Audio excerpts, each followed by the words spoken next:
ATM centre પર પૈસા ઉપાડવા જાઓ છો તો સાવધાન થઈ જજો. મદદ કરવાના બહાને મહેનતની કમાણી પચાવી પાડતી ટોળકીને ઝડપીને ઈસનપુર પોલીસે 10 થી વધુ ગુનાનો ભેદ ઉકેલી નાખ્યો છે.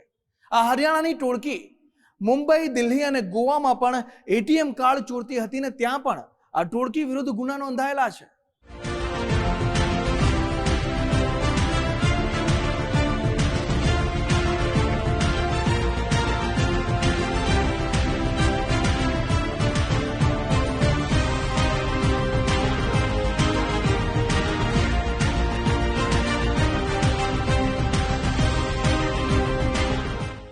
ઓનલાઈન ટ્રાન્ઝેક્શનનો ઉપયોગ વધતા યુવા પેઢી મોટા ભાગે બેંકના એટીએમની બહાર ઓછી જોવા મળે છે, પરંતુ સિનિયર સિટીઝનો કે આધેડ ઇસમો હજી પણ બેંકના એટીએમ બહાર લાઈન લગાવીને જોઈતા રૂપિયા ઉપાડવા માટે ઉભેલા ચોક્કસ જોવા મળે છે.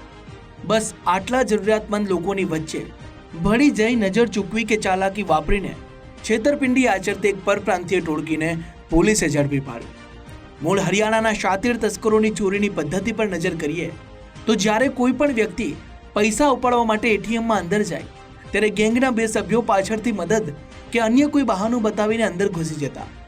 એક આરોપી પૈસા ઉપાડવા આવેલા વ્યક્તિને વાતોમાં પરોવીને ધ્યાન ભટકાવતો, જ્યારે બીજો ઈસમ ઉપયોગ દરમિયાન પાછળ રહીને સિક્રેટ પિન નંબર ચોરી છુપીથી જાણી લેતો હતો, જે બાદ પૈસા ગણતા સમયે વાતચીતમાં પરોવીને અસલીના બદલે ભળતું નકલી એટીએમ કાર્ડ પકડાવી દેતા હતા. બસ પછી તો શું, આ ટોળકી ગણતરીની મિનિટોમાં જ બેંક એકાઉન્ટ સાફ કરી નાખતી.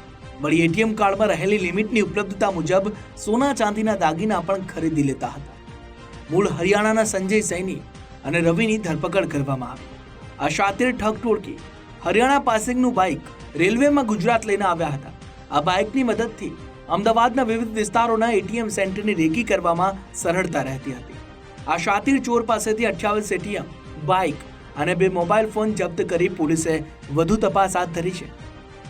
એટીએમ કાર્ડ હતું, એ એટીએમ કાર્ડ કોઈ પણ રીતના બે વ્યક્તિઓએ અદલા બદલી કરી અને એમની પાસેથી પિન અજાણતી રીતના લઈ લીધો હતો અને પછી એના પૈસા એમાંથી ઉપાડી લઈ અને છેતરપિંડી કરી અને ગુનો આચર્યો હતો. આ બાબતને લઈને ગુનો નોંધ્યા બાદ પોલીસે આના ઉપર એનાલિસિસ શરૂ કર્યું હતું.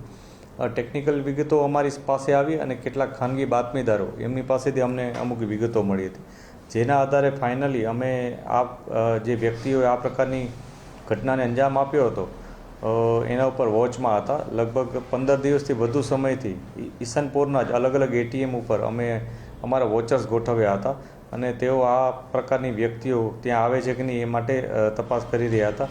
ઈસનપુર પોલીસની પ્રાથમિક પૂછપરછમાં સંજય સૈની અને રવિ મુનશીરામે પૂર્વ અને પશ્ચિમ ભાગના વિસ્તારોમાં મળીને અમદાવાદમાં 10 સ્થળે ઠગાઈ આચરી હોવાનું કબૂલ્યું છે.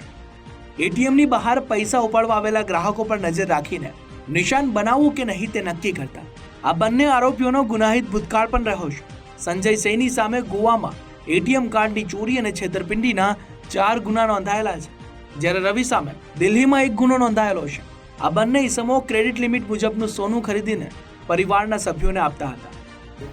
25 થી 30 એટીએમ અલગ અલગ બેંકના રાખતા, જેથી સિમિલર ઓળખ પ્રકારનું એટીએમ એ લોકો આપી શકતા. આ પ્રકારની એમઓ એમની રહેતી હતી. ઈસનપુરમાં 2 ગુના ડિટેક્ટ થયા છે. આ ઉપરાંત આનંદનગર, વેજલપુર, સરખેજ એમ કુલ મળી 10 ગુનાઓ પોલીસે ડિટેક્ટ કરેલા છે.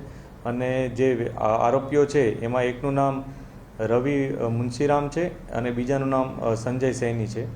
તો આ બંનેની ધરપકડ પોલીસે કરી છે. બંને પાસેથી મોબાઈલ ફોન, એક બાઇક પણ મળ્યું છે. બાઇક પણ હરિયાણાનું છે. તેઓ હરિયાણાથી પોતાના ગામથી ટ્રેનમાં બાઇક લઈને જ આવતા અને પછી અહીંથી બાઇક દ્વારા જ મૂવમેન્ટ કરતા, એટલે એ લોકોને જલ્દીથી અહીંથી પણ કોઈ ઓળખી ન શકતું હતું. રવિ મુનશીરામ તો ડિપ્લોમા સિવિલ એન્જિનિયરનો અભ્યાસ અડધેથી મૂકીને પિતાને ભંગારના ધંધામાં મદદ કરવા લાગ્યો હતો. પછી સંજય સૈની સાથે મિત્રતા થતા ઝડપથી પૈસા કમાવા માટે ચોરીના રવાડે ચડી ગયા હતા. આ તસ્કરોએ ચોરીના પૈસાથી મોજશોખ કરવાને બદલે સોનું વસાવતા કે પરિવારને મદદરૂપ થતા હતા. સંજય સૈની અને રવિ મુનશીરામે ચોરી સિવાય અન્ય કોઈ ગુનાને અંજામ આપ્યો છે કે કેમ તે મુદ્દે ઈસનપુર પોલીસે વધુ પૂછપરછ હાથ ધરી છે. રાહુલ ત્રિવેદી, ગુજરાત ફર્સ્ટ, અમદાવાદ.